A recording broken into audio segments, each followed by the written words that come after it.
కర్నూలు జిల్లా సమాచార లేఖకు స్వాగతం. వ్యాఖ్యానం కర్నూలు జిల్లా ఆకాశవాణి ప్రతినిధి రామాంజనేయులు. ఎన్టీఆర్ భరోసా పెన్షన్ల పథకం కింద ఫిబ్రవరి నెలలో కర్నూలు జిల్లాలో అర్హులైన 2,36,675 మంది లబ్ధిదారులకు 103.16 కోట్ల పంపిణీ చేసినట్లు కలెక్టర్ ఏసీని తెలిపారు.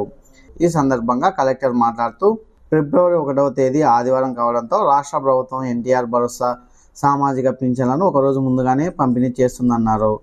ప్రధానమంత్రి Ayushman Bharat health infrastructure mission నిధులతో కర్నూలు జిల్లాలో పంచాయతీ భవనాలు, విలేజ్ హెల్త్ క్లినిక్స్ నిర్మించనున్నారు.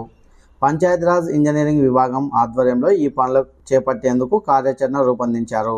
ఒక పంచాయతీ భవన నిర్మాణానికి 32 లక్షలు, విలేజ్ హెల్త్ క్లినిక్కి 42 లక్షలు ఖర్చు చేయనున్నారు.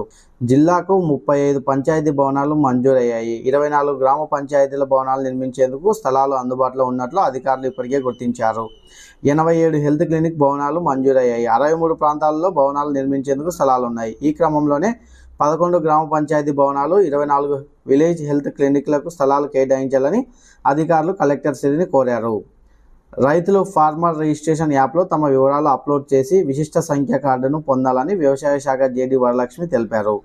కేంద్ర రాష్ట్ర ప్రభుత్వాల ద్వారా అమలవుతున్న వివిధ పథకాలకు రైతులకు విశిష్ట సంఖ్య కార్డు ఉంటేనే అర్హులవుతారని స్పష్టం చేశారు. పీఎం కిసాన్, పంటల బీమా, ఇన్పుట్ సబ్సిడీ, విత్తనాల పంపిణీ, భూసార పరీక్షలు, ప్రభుత్వ పథకాలు లబ్ధి పొందాలంటే విశిష్ట సంఖ్య కార్డు ఉంటేనే ఇకపై సాధ్యమవుతుందన్నారు. గ్రామాల్లోని రైతు సేవ, మీ సేవ కేంద్రాలు సంప్రదించి ఫార్మర్ ఐడిని పొందాలన్నారు. ఉమ్మడి కర్నూలు జిల్లాలో ఉన్న మాజీ సైనికులకు వారికి అవసరమైన న్యాయ సహాయాన్ని ఉచితంగా అందజేస్తామని జిల్లా న్యాయ సేవాధికార సంస్థ కార్యదర్శి లీలా వెంకట శేషాద్రి అన్నారు. జిల్లా ప్రధాన న్యాయాధికారి జి కబర్దీ సూచన మేరకు సి క్యాంపులోని జిల్లా సైనిక్ వెల్ఫేర్ ఆఫీసులో సమావేశాన్ని నిర్వహించారు. ఈ సందర్భంగా ఆయన మాట్లాడుతూ, నల్సా వీర్ పరివార్ సహాయత యోజన పథకం కింద మాజీ సైనికులకు ఈ ఉచిత న్యాయ సేవలపై అవగాహన కల్పిస్తున్నట్లు తెలిపారు. మాజీ సైనికులు కుటుంబ సభ్యులకు ఉచితంగా న్యాయ సహాయాన్ని అందజేసేందుకు లీగల్ ఎయిడ్ క్లినిక్ను ప్రారంభించామన్నారు.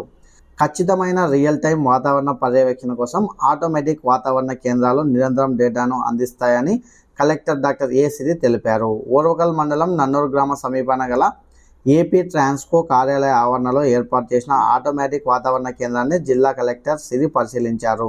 అనంతరం ఆమె మాట్లాడుతూ, ప్రస్తుతం ఆటోమేటిక్ వాతావరణ కేంద్రాలు ఆర్టీజీఎస్ అనుసంధానం అయ్యాయి అన్నారు.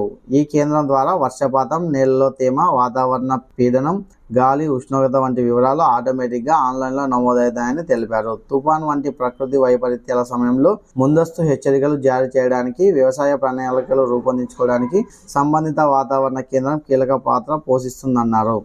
క్యాన్సర్ నియంత్రణకు అవగాహన ప్రధాన ఆయుధమని రాష్ట్ర పరిశ్రమల శాఖ మంత్రి టీజీ భరత్ అన్నారు. ప్రపంచ క్యాన్సర్ డేను పురస్కరించుకొని బచ్చు జానకీరామ్ ఫౌండేషన్ ఆధ్వర్యంలో నగరంలోని ఎస్బీఐ కాలనీలో నగరపాలక సమావేశ భవనంలో పారిశుద్ధ్య కార్మికుల పిల్లలకు హెచ్పివి క్యాన్సర్ నిరోధక టీకాలను పంపిణీ అవగాహన సదస్సును మంత్రి ప్రారంభించారు. ఆరోగ్యకరమైన జీవనశైలి, సమతుల ఆహారం, వ్యాయామం ద్వారా క్యాన్సర్ వ్యాధిని నయం చేయొచ్చన్నారు. కర్నూలు జిల్లాలో ముఖ్యమంత్రి చంద్రబాబు పర్యటించారు. ఈ సందర్భంగా ఆయన మాట్లాడుతూ, గుండ్రేవుల జలాశయం 3 రాష్ట్రాల మధ్య సమస్య అని, తెలంగాణ, కర్ణాటక భూములు కూడా ముంపుకు గురవుతాయని, కాబట్టి ఆ రాష్ట్రాలతో సంప్రదించి ప్రాజెక్ట్ నిర్మాణానికి చర్యలు తీసుకుంటామని ముఖ్యమంత్రి చంద్రబాబు స్పష్టమైన హామీ ఇచ్చారు.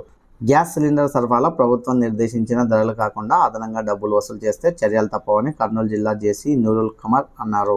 ఆలూరులోని భారత్ గ్యాస్ గోదాంలను ఆయన ఆకస్మికంగా తనిఖీ చేశారు. ఆలూరు సిఎస్టీ పాయింట్ పరిధిలోని 3 గ్యాస్ ఏజెన్సీలను ప్రతి నెల తనిఖీ చేయాలని సిఎస్టీ దీపను జేసీ ఆదేశించారు. నేరాల నియంత్రణ లక్ష్యంగా ఆధునిక సాంకేతిక పరిజ్ఞానంతో తయారైన డ్రోన్లతో పెట్రోలింగ్ నిర్వహించినట్లు ఎస్పీ విక్రాంత్ పాటిల్ తెలిపారు. డీజీపీ కార్యాలయం నుంచి వచ్చిన 3 డ్రోన్ కెమెరాలను స్థానిక జిల్లా పోలీస్ కార్యాలయంలో ఎస్పీ ఆవిష్కరించారు. ఈ సందర్భంగా ఆయన మాట్లాడుతూ, డ్రోన్ కెమెరాలు రాత్రి సమయాల్లో కూడా పనిచేస్తాయన్నారు. ఇప్పటిదాకా కర్నూలు జిల్లా ఫిబ్రవరి సమాచార లేఖను విన్నారు. మరిన్ని కొత్త వార్తా విశేషాలతో వచ్చే నెల జిల్లా సమాచార లేఖలో కలుసుకుందాం. కర్నూలు జిల్లా ఆకాశవాణి ప్రతినిధి మీ రామాంజనేయులు.